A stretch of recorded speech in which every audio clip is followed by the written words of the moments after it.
Kepareng matur estunipun mekaten dosi nuwun. Paduka sampun ngantos lepat.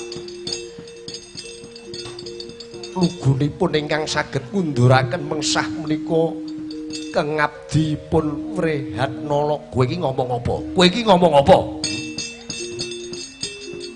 Yen kowe mbantah sing ngundurke Kurawa, Wrehatnala kowe padha karo micake mripatku, bebudhek talinganku. Bola bali kowe nyepet-nyepeti mripat ana kene.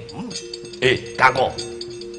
Kowe kudu percaya, sing bisa ngundurke kuwi Utara Wrehatnala dosi nuwun. Paduka dados Nalendra sampun ngantos sasap sisip.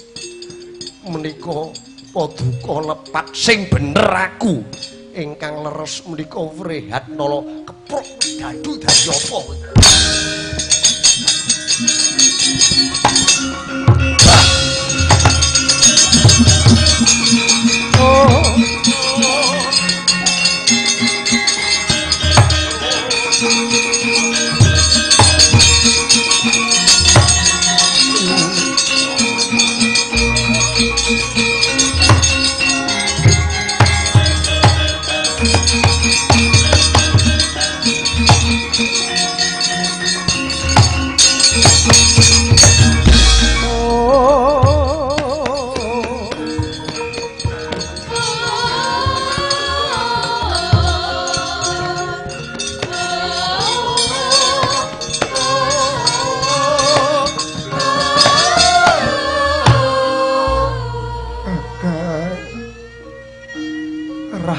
Aja nganti tumetes ing jrambah Pendhapa Wirata.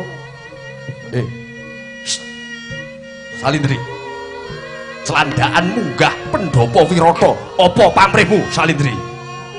Kula namung nadahi mepeti larapanipun Kakang Kangka Sinuwun. Mangke menawi rah menika tumetes wonten pendhapi.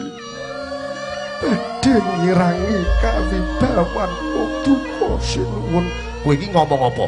Minggat kono wong loro. Minggat.